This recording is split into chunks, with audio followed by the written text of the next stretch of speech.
नमो वाग्देव्यै। आप सभी का स्वागत संस्कृत संगम चैनल में।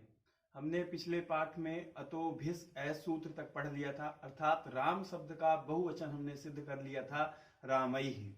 आज नंबर है गेरियह सूत्र का और चतुर्थी विभक्ति में हम लोग आ गए हैं।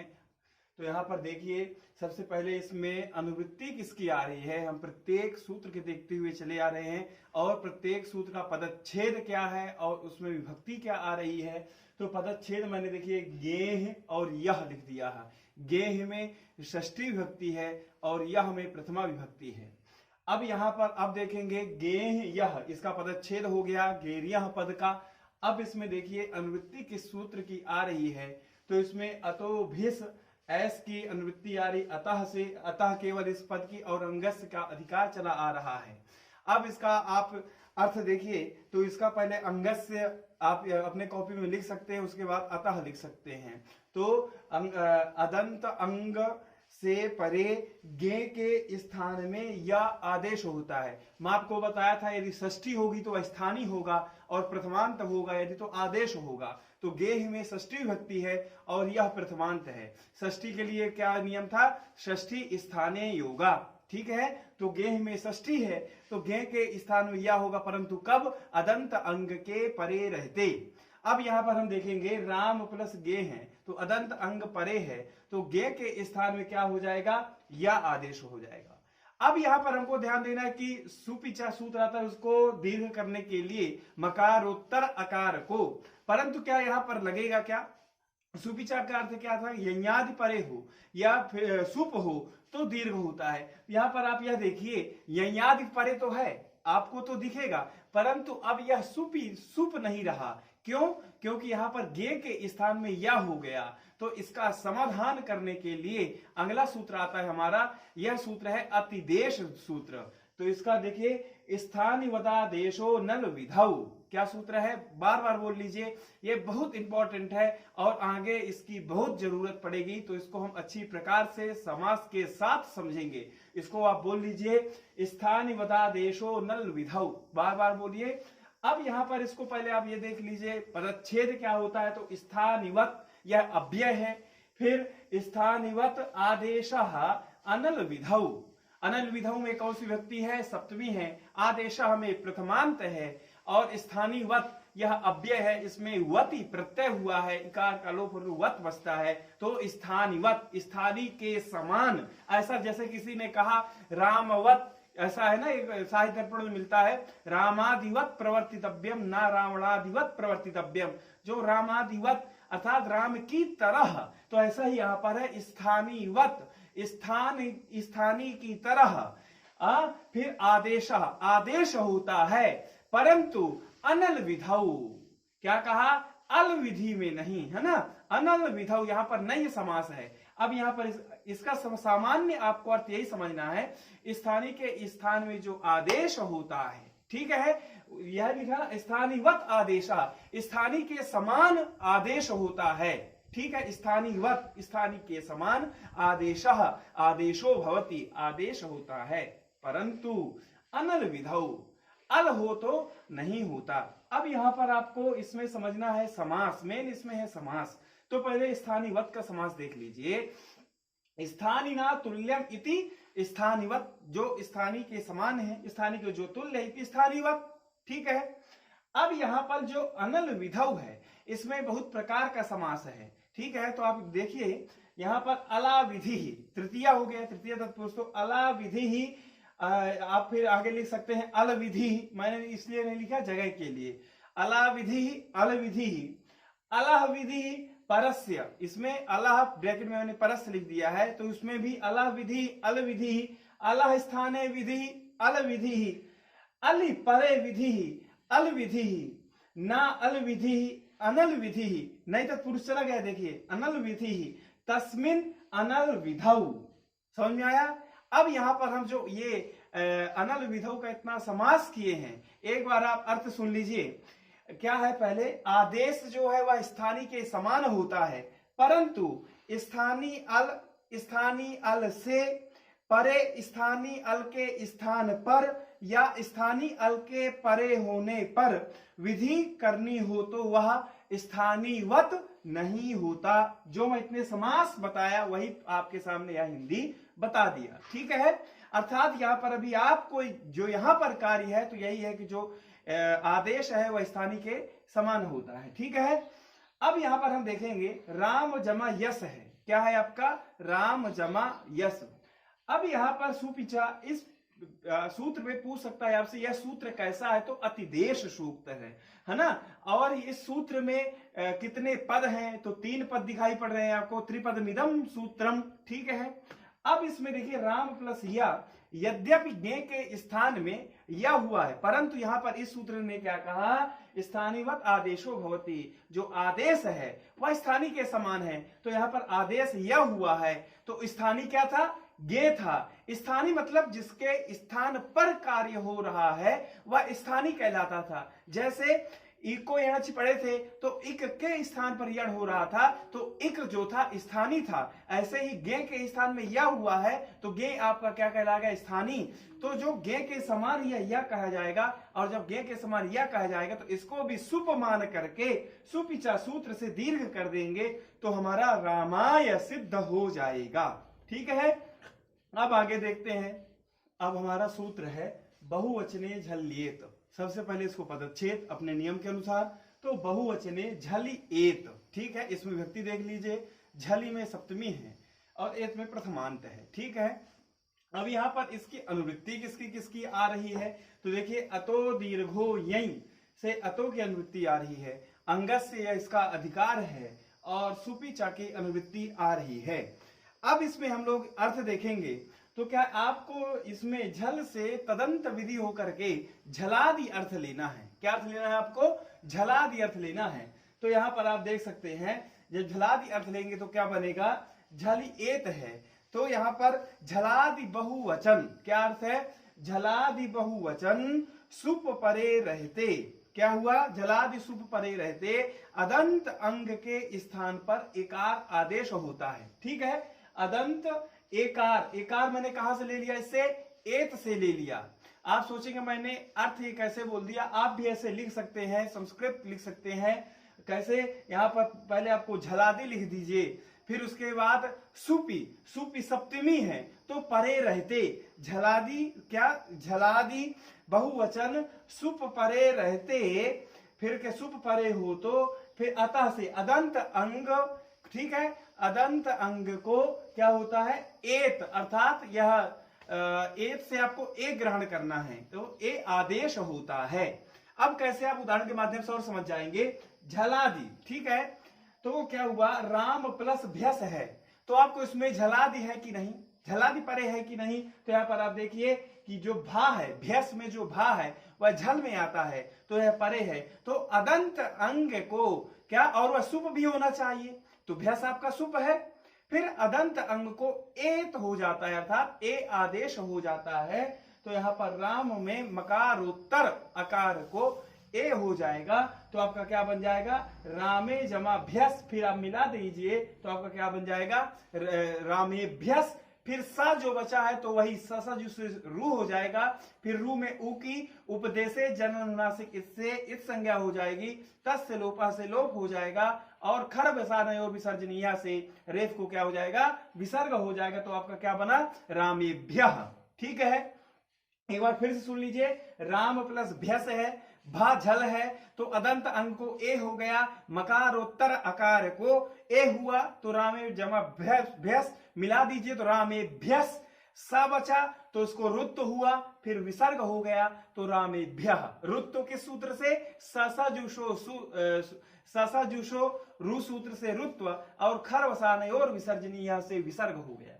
अब इसके बाद हमारा बोलता है इस सूत्र में सुपि किम, आपने सुप क्यों कहा? यदि मान लीजिए सुप नहीं कहते तो भी तो हो जाता, तो उदाहरण देते हैं पच जमा ध्वम।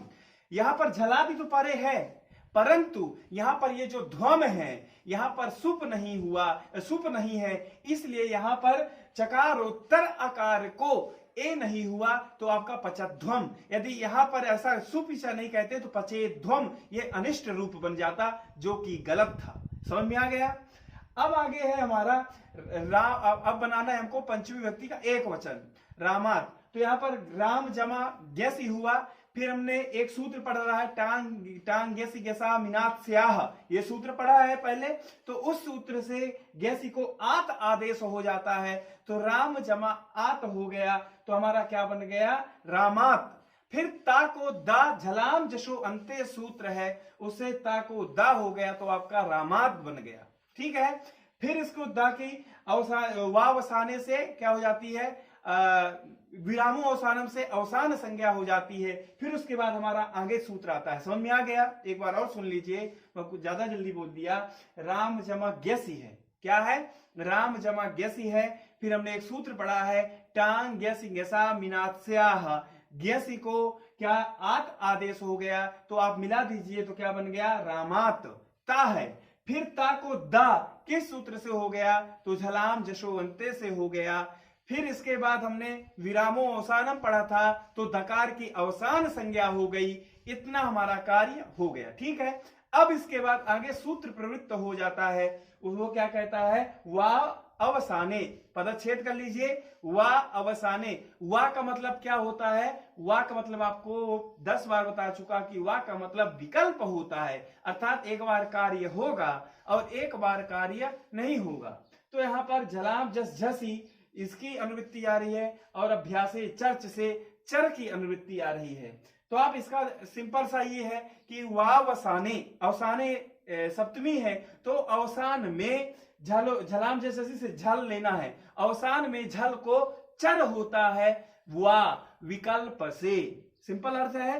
तो यहाँ पर दा को क्या हो गया, ता हो गया, तो एक बार रामात बना और एक बार वह रूप तो है ही है, तो रामात बना। तो इसके दो रूप मैं आपको बता दूं, जो पिछला यूजीसी का पेपर हुआ था उसमें यह पूछ लिया था रामात और रामात में। ठीक है, तो आप इसको गंभीरता से पढ़ें। यहाँ पर दो रूप बनते हैं, रामात यह वावसाने, और रामात यह पिछले सूत्र सुपी, ये हमने पढ़ा था ना, कौन सा, बहुवचने झल्लेत के बाद इसमें झलाम जशोवंते से ता को दा हुआ है। ठीक है, फिर दा के बाद ता किस सूत्र से हुआ है, तो वावसाने, यह विकल्प से होता है, अवसान में झल को चर होता है, तो हमारा रामात और रामात दो रूप सिद्ध होते हैं।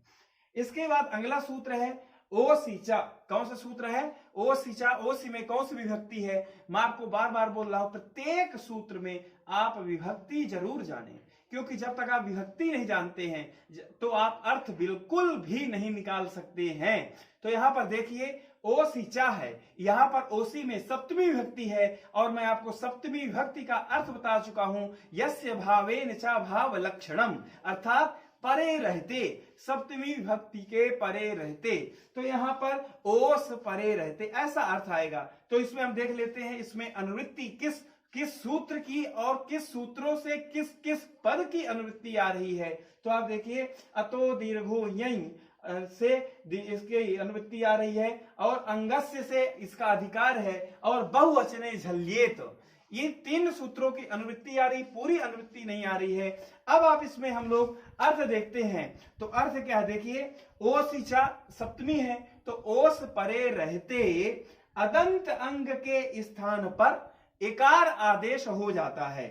स्पष्ट हो गया, क्या है, ओस परे होने पर अदंत अंग के स्थान पर एकार आदेश हो जाता है। अतो दीर्घो यहीं से केवल आपको अता लेना है। ठीक है, तो ओस परे रहते अदंत अंग के स्थान पर बहुवचने झल्लेत से एत लेना है, अर्थात एकार आदेश हो जाता है। तो यहां पर आप देख लीजिए राम प्लस ओस है, तो राम में मकारोत्तर अकार है, ओस परे है, तो मकारोत्तर अकार को एकार आदेश हो जाएगा। तो हमारा क्या बन गया, रामे जमा ओस। ठीक है, अब इसमें आप एचो यवा यावह अयादि संधि में पढ़े थे ना हम लोग, तो यहां पर क्या हो जाएगा, अय हो जाएगा, तो रामयोस बन गया। अब हमारा सकार बचा, तो सकार को वही प्रक्रिया अपना दीजिए, ससा जुष से रुत्त हो जाता है, और खर वसान और विसर्जनीय से विसर्ग हो गया, तो आपका यह रामयोह पद जो है सिद्ध हो गया। अब आगे देखते हैं हम लोग। देखिए अब हमारा सूत्र है ह्रस्व नद्यापो नुट, तो आप इसको अलग अलग कर लीजिए, ह्रस्व नद्यापहा नुट। अब इसमें हम देखेंगे किस पद की अनुवृत्ति आ रही है, तो इसमें अंगस्य का अधिकार है, अमि सर्वनाम न सुट से अमि की अनुवृत्ति आ रही है। ठीक है, यह विभक्ति परिणाम हो जाता है। अब इसका आप यदि अर्थ निकालेंगे तो देख लीजिए, पहले हम समास कर लेते तो आपको और स्पष्ट हो जाएगा। कैसे? ह्रस्व नद्यापः, मतलब इसका मतलब क्या होता है, इसमें किस शब्द का अर्थ आएगा। तो इसमें देखिए, ह्रस्वश्च नदी च आप च ह्रस्व नद्याप, फिर तस्मात् ह्रस्व नद्याप। अब यहां पर आपको एक ध्यान रखना है। क्या ध्यान रखना है? यहां पर जो नदी है तो कोई बहने वाली नदी नहीं है। नदी संज्ञा यूज क्रियाकऊ नदी आगे पढ़ेंगे हम लोग, तो वहां पर नदी संज्ञा होती है। ठीक है, तो यहां पर देखिए, ह्रस्वश्च नदी च आप च ह्रस्व नद्याप तस्मात् ह्रस्व नद्यापः। इस प्रकार से आप समास कर सकते हैं। अब इसका देखिए आपके सामने अर्थ आ गया, क्योंकि हमारे सामने तीन आ गए, एक ह्रस्व, नदी और आप। अब इसका अर्थ देखिए, ह्रस्वांत, नद्यांत, नद्यंत तथा आबंत अंगों से परे, फिर आम, ये आमी से है। ठीक है, तो यहां पर क्या है, आम का अवयव क्या हो जाता है, नुट हो जाता है। यहां पर नुट है ना, यह प्रथमांत है। अर्थात कहने का आशय यह है कि यह तीन शब्द, ह्रस्व, नदी और तीसरा बोला आबंत अंगों से परे, आम का अवयव नुट हो जाता है। अब हम उदाहरण देखते हैं अपना। क्या उदाहरण हमारा? राम जमा आम है। ठीक है, अब यह हम क्या बनाने जा रहे हैं, यहां पर हम लोग बनाने जा रहे हैं रामाणाम, षष्ठी बहुवचन का रूप। तो उस वही दृष्टि रखनी है, राम प्लस आम, सु औजस जो 21 प्रत्यय है, पूरी वही प्रक्रिया रहेगी। आप वह प्रक्रिया मत भूलिएगा, शुरू से लेकर के अर्थवत धातु रप प्रत्यय प्रातिपदिकम से लेकर के वही पूरी प्रक्रिया है। ठीक है, उसके बाद ये आम आया है, फिर आम को क्या हो जाता है, नुट, मतलब नुट अवयव हो जाता है कि सूत्र से ह्रस्व नद्यापो नुट। अब यहां पर समस्या आती कि या पूर्व में करे तो या पर में करे, तो इसके लिए हम लोग एक सूत्र पढ़ चुके हैं, आद्यंतौ टकितौ। जो टित है वह आदि में होगा, तो यहां पर आम के आदि में हो गया, तो राम जमा नुट और आम। अब यहां ट में हलंत से इस संज्ञा तस्य लोपा से लोप, और नकारोत्तर जो उकार है वह केवल उच्चारणार्थ है, तो केवल ना बचा, अर्ध ना, तो हमारा क्या बन गया, मिला देंगे तो राम जमा नाम बन गया।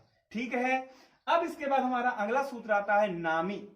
अब यहां पर किस पद की अनुवृत्ति आ रही है, तो अंगस्य का अधिकार है, ढ्रलोपा पूर्व से दीर्घोड़ा से दीर्घ की अनुवृत्ति आ रही है, अचस्य से अच की अनुवृत्ति आ रही है।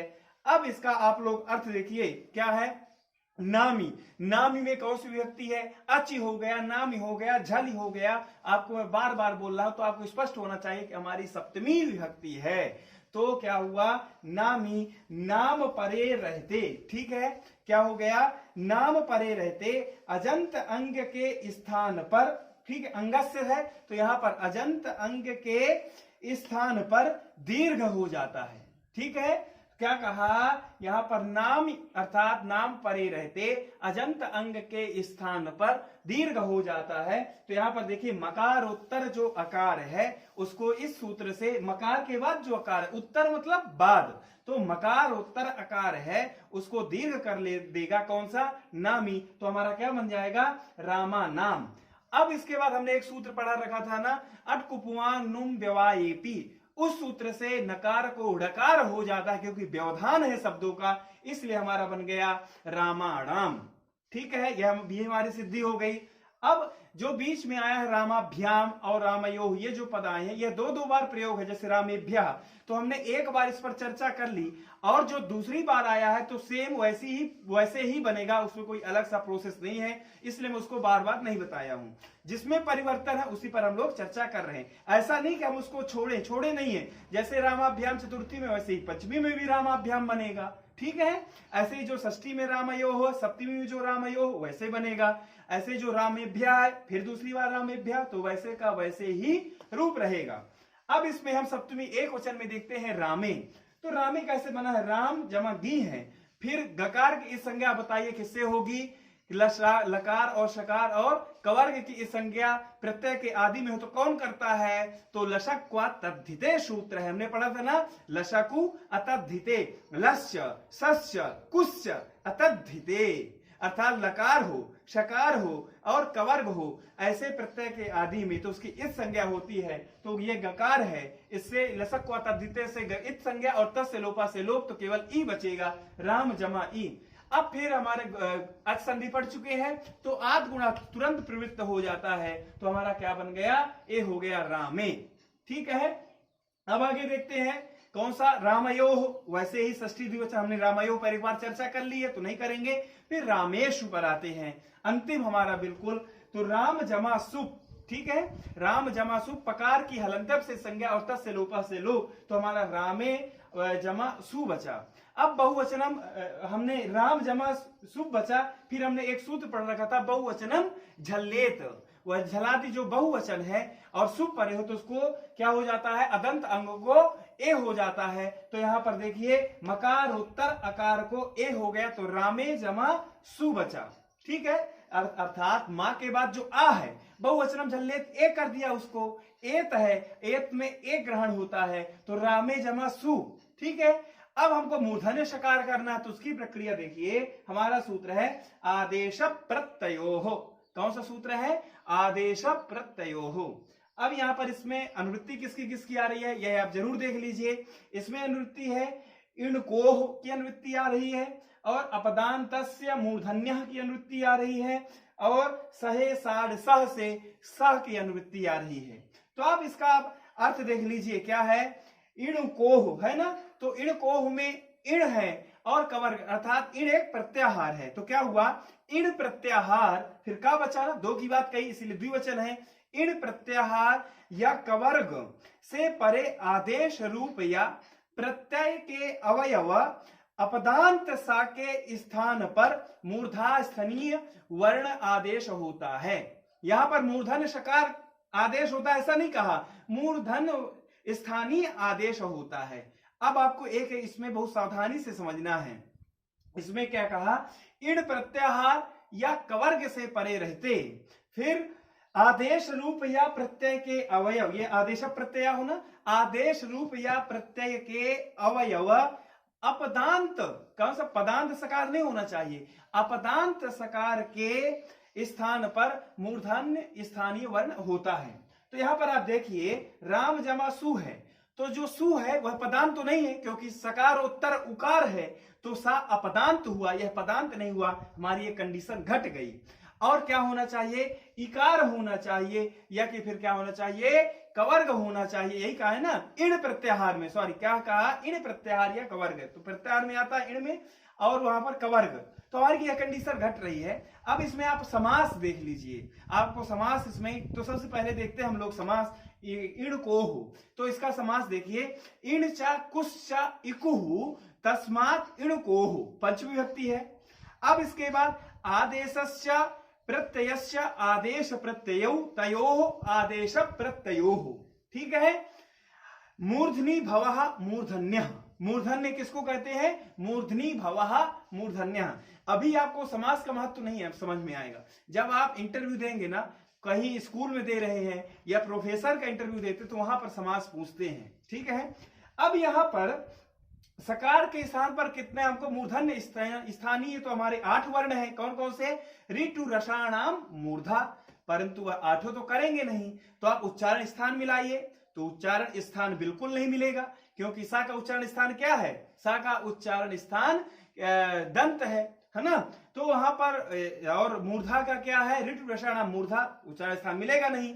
अब आइए आप आभ्यंतर प्रयत्न में, तो आभ्यंतर प्रयत्न में जो ईषद विवृत और आभ्यंतर यत्न, विवार श्वास अघोष और बाह्य यत्न, इसका सकार का है, तो केवल जो 8 हमको प्राप्त थे उसमें केवल मूर्धन्य शकार हमको मिल रहा है, जो यह शर्त पूरी कर रहा है। ठीक है, तो हमारा क्या बन जाएगा, सा के स्थान में रामेशु आ जाएगा। ठीक है, तो आज जो हमने यह राम की पूरी सिद्धि है जो हमारे सिलेबस में लगा रखा है, उसमें केवल राम लिख रखा है, तो उससे मतलब नहीं कि केवल हमको राम सिद्ध करना है, उससे मतलब है कि जो 7 विभक्ति या पूरा हमारा राम शब्द है उसको पूरा सिद्ध करना है। तो आज हमने पूरा उसको सिद्ध कर लिया, और अगला जो हमारा दिया है उसमें पाठ्यक्रम के अनुसार हम लोग चलेंगे। आगे मैं आपको शब्द के साथ मिलूंगा, अर्थात आगे प्रकरण के साथ मिलूंगा, अजंत पुल्लिंग ही चलेगा। तब तक के लिए नमस्कार, धन्यवाद।